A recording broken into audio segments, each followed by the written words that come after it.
Can BRICS change or influence existing global world order? তো বন্ধুরা, recently bricks নিয়ে নানা রকম নিউজ আমরা দেখতে পাচ্ছি। এক্সপ্যানশন অফ ব্রিক্স বা গ্র্যাজুয়ালি নিউ মেম্বার তারা ব্রিক্সে ইনভলভ হওয়ার জন্য ইন্টারেস্ট প্রকাশ করেছে, যেমন টার্কি বা রিসেন্টলি থাইল্যান্ড বা মালয়েশিয়া। তো ব্রিক্স কি এক্সিস্টিং গ্লোবাল ওয়ার্ল্ড অর্ডারকে চেঞ্জ করতে পারে? তো আমরা যদি দেখি যে কারেন্ট গ্লোবাল ওয়ার্ল্ড অর্ডার যেটা US led global world order, যেখানে ওয়েস্টার্ন কান্ট্রিজ মেনলি বিভিন্ন European countries, UK, France, Germany, USA, Canada এবং কিছু এশিয়ান নোটেবল এশিয়ান কান্ট্রি যেমন অস্ট্রেলিয়া, জাপান। তো এরা normally major dominant factor in global politics. তো এই জায়গায় বিশেষ করে মোস্টলি ইউরোপিয়ান কান্ট্রিজ এবং বেশিরভাগ কান্ট্রি একটা টাইম ছিল নাকি কলোনাইজিং পাওয়ার। যেমন ইউএস, ইউকে, ফ্রান্স বা জার্মানি বিভিন্ন সময় কলোনাইজিং পাওয়ার ছিল, বা নেদারল্যান্ড বা স্পেন বা ইউএসএ তারাও কলোনাইজিং পাওয়ার ছিল, বাট একটু ডিফারেন্ট ওয়েতে। বা এবং জাপান যেমন মেইজি রেস্টোরেশন জাপানের, তারা একটা সময় তাদের কলোনিয়াল অ্যাক্টিভিটিস ছিল, but mainly colonial power. Colonial power led যে ওয়েস্টার্ন অর্ডার সেটা কি ব্রিক্স চেঞ্জ করতে পারে? তো ব্রিক্স এর মেইনলি যেটা ওয়েস্টার্ন পাওয়ার মেইনলি তারা বিভিন্নভাবে কন্ট্রোল করে। তারা বিভিন্ন ইনস্টিটিউশন, বিভিন্ন আইএমএফ বা ওয়ার্ল্ড ব্যাংক যেখানে ম্যাক্সিমাম ভোটিং পাওয়ার আছে ওয়েস্টের বা ইউএস এর, বা ইউনাইটেড নেশনস যেখানে ম্যাক্সিমাম পার্মানেন্ট মেম্বার, যেটা ইউকে, ফ্রান্স, ইউএসএ, যেটা মেইনলি ওয়েস্টার্ন কান্ট্রি। তো ওয়েস্টার্ন কান্ট্রি এবং dollar the dominant trading currency, global currency. একটা যে ডলার স্টিল একটা যে গ্লোবাল কারেন্সি বা মেইন ট্রেডিং কারেন্সি তো ডলার। তো ইনফ্লুয়েন্স অফ ডলার বা ওয়াশিংটন কনসেনসাস যে mainly dominant factor in today's world order. But bricks যেটা 2008 এর ঘটনা, ব্রাজিল, রাশিয়া, ইন্ডিয়ান, চায়না এবং পরে সাউথ আফ্রিকা যোগ দেয় ব্রিক্স।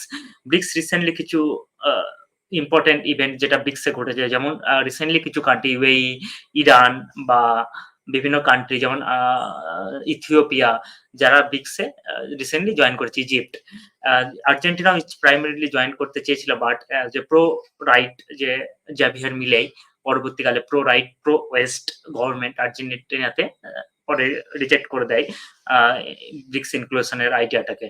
বাট রিসেন্টলি আরো অনেকগুলো কান্ট্রি যেমন টার্কি বা থাইল্যান্ড বা মালয়েশিয়া, যারা ব্রিক্সে ইনভলভ হতে চাইছে, ব্রিক্সের সাথে যুক্ত হতে চাইছে। এই সিকিউরিটি নরমালি গ্রেটার যে ব্রিক্স কান্ট্রি, যে এখানে দেখা যায় যে most of the world population, almost 75% world population যেটা ব্রিক্সের মধ্যে ইনভলভ হয়ে যাচ্ছে এবং সিগনিফিক্যান্টলি গ্লোবাল ট্রেডিং পাওয়ার ব্রিক্সের মধ্যে আছে।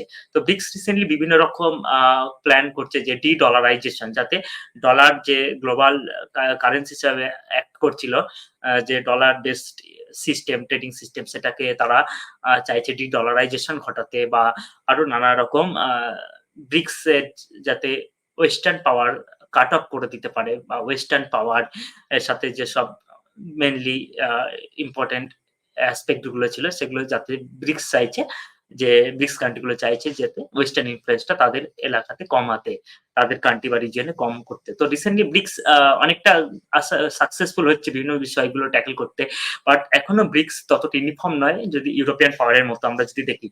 ওয়েস্টার্ন কান্ট্রি গুলো একটা সেম একটা ভ্যালুর উপরে দাঁড়িয়ে আছে, বাট ব্রিক্স এর মধ্যে বিভিন্ন রকম কান্ট্রি আছে, বিভিন্ন কান্ট্রি বিভিন্ন রকম প্রবলেম আছে। দেন বিভিন্ন যেমন সৌদি আরব বা Iran, both are part of BRICS, but there are strong regional rivalry.